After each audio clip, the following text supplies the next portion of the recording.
জয়গুরু পরম প্রেমময় শ্রী শ্রী ঠাকুর অনুকূল চন্দ্রের শ্রীহস্তলিখিত অমীয় গ্রন্থ সত্যানুসরণ প্রসঙ্গে পরম পূজ্যপাদ শ্রী শ্রী বরদার সান্নিধ্যে আলাপনে তুলে ধরছি।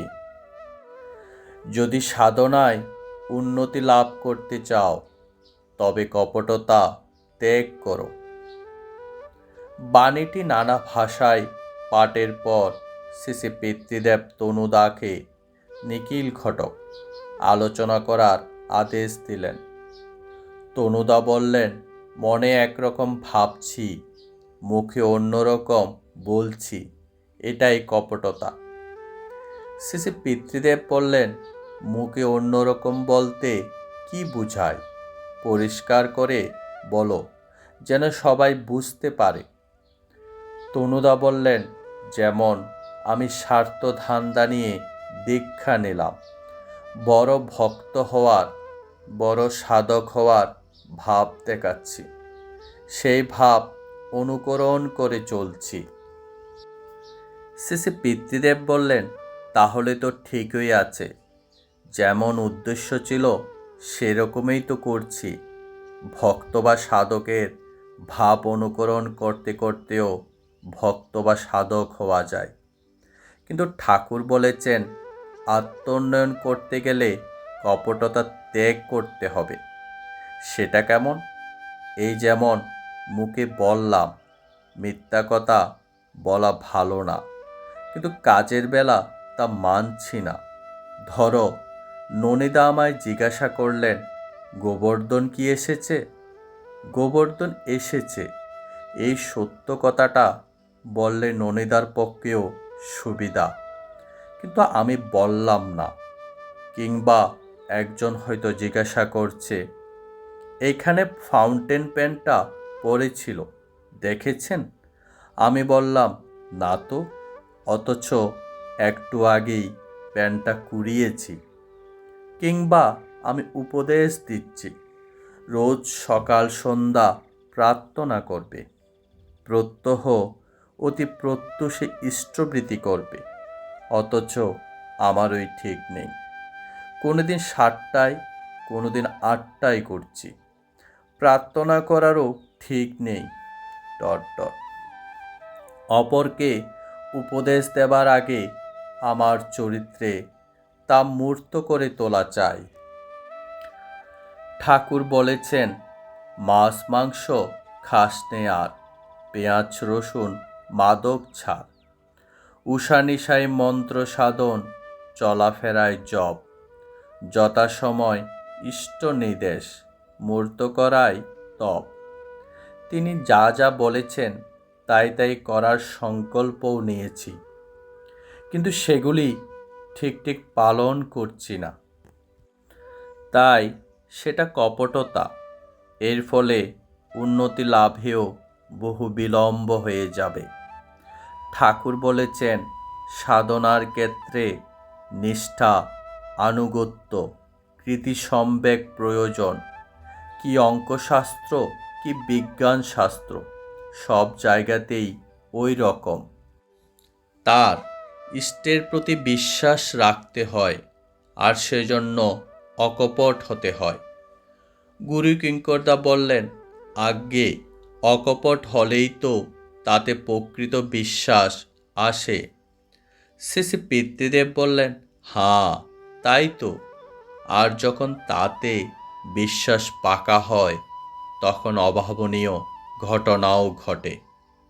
এই প্রসঙ্গে শ্রী শ্রী পিতৃদেব এক কাহিনী ব্যক্ত করলেন। এক গোয়ালিনী ছিল, সে তার গ্রাম থেকে প্রত্যহ ছোট একটা নদী খেয়া নৌকায় পার হয়ে এপারে দুধ বিক্রি করত। কোনো দিন বাড়ি ফিরতে তার দেরি হয়ে যেত। এপারে ওই গ্রামের মন্দিরে হরিকথা হতো। একজন কতক হরিকথা বলতেন। গোয়ালিনী কতকের হরিকথা আকণ্ঠ পান করে পরম তৃপ্তি লাভ করত। আনন্দে মন তার ভরপুর হয়ে যেত। এরকম একদিন আবার গোয়ালিনী সে কতকের কথা শুনছে। আরও কত লোক সবাই শুনছে। কতক বলছেন গভীর বিশ্বাসে সবই হতে পারে। ঈশ্বরে বিশ্বাস থাকলে জলের উপর দিয়ে হেঁটে যাওয়াও আশ্চর্য নয়। মরা মানুষও ঈশ্বরের দয়ায় প্রাণ লাভ করে, ইত্যাদি। সবাই নির্বাক হয়ে তার হরি কথামৃত পান করছে। একসময় কতকের কথা শেষ হয়ে গেল। গোয়ালিনী তাকে প্রণাম করে গৃহাভিমুখে যাত্রা করল। কতক ঠাকুর গোয়ালিনীর কাছ থেকে দুধ নিতেন, কিন্তু নদীর খেয়া পারাপারে বিভ্রাট থাকায় পার হয়ে আসতে প্রত্যহ তার বেলায় হয়ে যেত। কিন্তু পরদিন গোয়ালিনী সকাল সকাল এসে হাজির। কতক ঠাকুরের বাড়িতে দুধ দিয়ে তাকে প্রণাম করে দাঁড়াতেই কতক ঠাকুর জিজ্ঞাসা করলেন, আজ এত সকাল সকাল কেমন করে এলি? কেন? হরিনাম করতে করতে হেঁটে নদী পার হয়ে এলাম। উত্তরে সে বলল, সে কি করে হেঁটে নদী পার হয়ে এলি? সেও কি সম্ভব? আপনার মুখেই তো কাল শুনলাম, উপায় আমাকে জানিয়ে দিলেন। আপনার দয়াতেই তা লাভ করেছি। চল তো দেখি কেমন করে নদী পার হলি। বলেই কতক ঠাকুর সঙ্গে সঙ্গে উঠে পড়লেন। গোয়ালিনীকে সঙ্গে নিয়ে নদীর ধার গেলেন। গোয়ালিনীর বাড়ি ফেরার সময় হয়েছে। সে নদীতে নেমে হরির নাম করতে করতে অগ্রসর হচ্ছে। পেছনে কতক ঠাকুরকে ডেকে বললেন, আপনিও আসুন। কতক ঠাকুর নদীর জলে পা রাখতেই পা ডুবে গেল। চোখে তার অশ্রুধারা। বললেন, মা তুই ধন্য। ভবানীদা বললেন, আজ্ঞে, পুরোপুরি নির্ভরতা না এলে কি তার দয়া লাভ করা যায় না? শ্রী পিতৃদেব বললেন, তার পথে চলতে চলতে নিজের অজান্তেই তার প্রতি নির্ভরতা এসে পড়ে। যে মুহূর্তে নির্ভরতা এলো, সেই মুহূর্তেই তার দয়া লাভ করা যায়। তাহলে শোন বলি। দাক্ষিণাত্য ভ্রমণকালে একদিন গভীর অরণ্যপথ ধরে শ্রীমন মহাপ্রভু চলেছেন। পথে যেতে যেতে ভাবাবেগে এক বৃক্ষতলে দণ্ডায়মান হলেন। সেবক গোবিন্দ দাস পাশেই দাঁড়িয়ে। কিছুক্ষণের মধ্যে সে অরণ্য পথ ধরে বিরাট একটা বাঘ সোজা তাদের দিকে এগিয়ে আসছে দেখে গোবিন্দ দাস ভীত সন্ত্রস্ত হয়ে পড়লেন। ভাবলেন, শেষকালে বাঘের হাতেই বুঝি প্রাণ যাবে। ভয়ে কিং কর্তব্যবিমূঢ় হয়ে পড়লেন। কয়েক মুহূর্ত পরেই মনে হলো, প্রভুর চরণ প্রান্তেই তো আছি। তিনি যা করেন তাই হোক, তাতেই মঙ্গল। গোবিন্দ দাস ব্যাকুল হয়ে প্রভুর চিরসুন্দর শ্রীমুখ দর্শন করতে করতে নামে তন্ময় হয়ে পড়লেন। বাঘটা তখন প্রভুর কাছে এসে তার পাদপদ্মে মাথা ঘষে শ্রী অঙ্গের ঘ্রাণ নিতে লাগলো। কিছুক্ষণ এভাবে কাটিয়ে আদর ও আনুগত্য জানিয়ে গোবিন্দ দাসকে আদৌ ভ্রূক্ষেপ না করে ধীরে ধীরে গভীর অরণ্যে প্রবেশ করল। শেষে ঠাকুরের পরম ভক্ত জ্যোতিষ ঘোষ সম্বন্ধেও এরকম একটা ঘটনা আমার জানা আছে। উপস্থিত সবাই উৎসুক হয়ে জিজ্ঞাসা করল, আজ্ঞে সেই ঘটনাটি কি?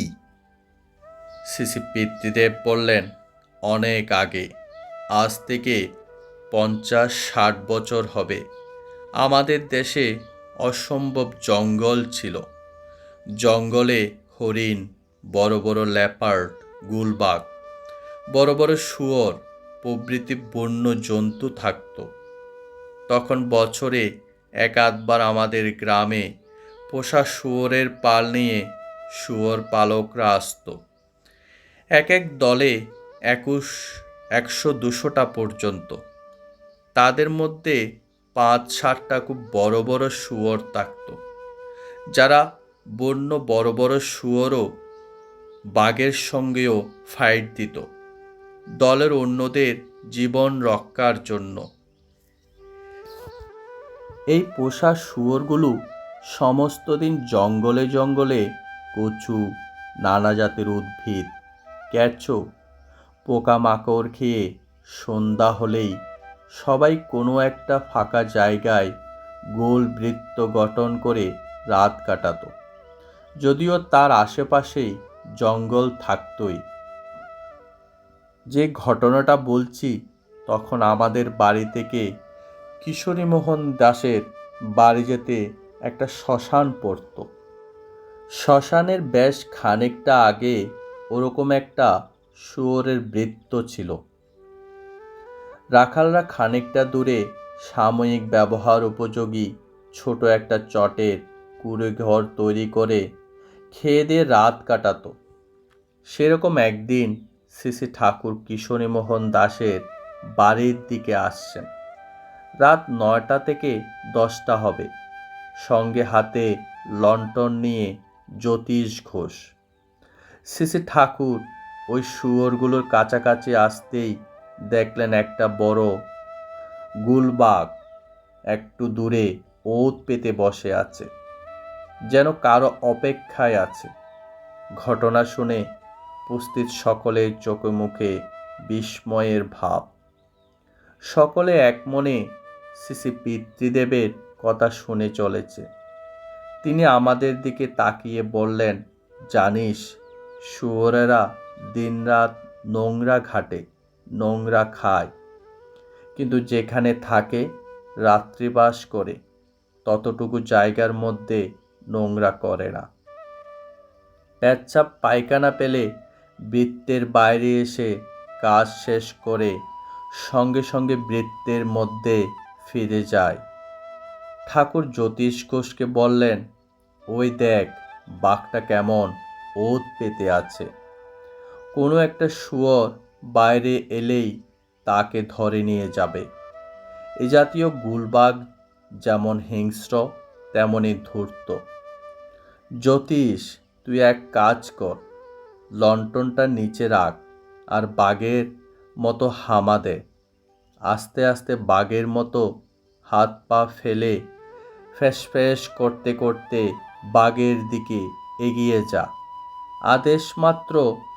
হাসি মুখে জ্যোতিষ সেরকমভাবে ফ্যাঁস করে তার কাছে গেলে বাঘ আরেক জায়গায় লাফ দিয়ে বসল। এভাবে 3-4 লাফ দেওয়ার পর বাঘটা দৌড়ে জঙ্গলের মধ্যে প্রবেশ করল। তা দেখে ঠাকুর জ্যোতিষকে ডাকলেন, আয়, হয়েছে, শালা তোর ভয়ে বাঘটা কেমন পালিয়ে গেল। জ্যোতিষ ঘোষ অকপট, তাই নির্ভীক, নিশ্চিন্ত, চিরশান্ত, পরম দয়াল শ্রী ঠাকুরই যে তার জীবন সর্বস্ব। পাঠ শেষ হলো। জয় গুরু।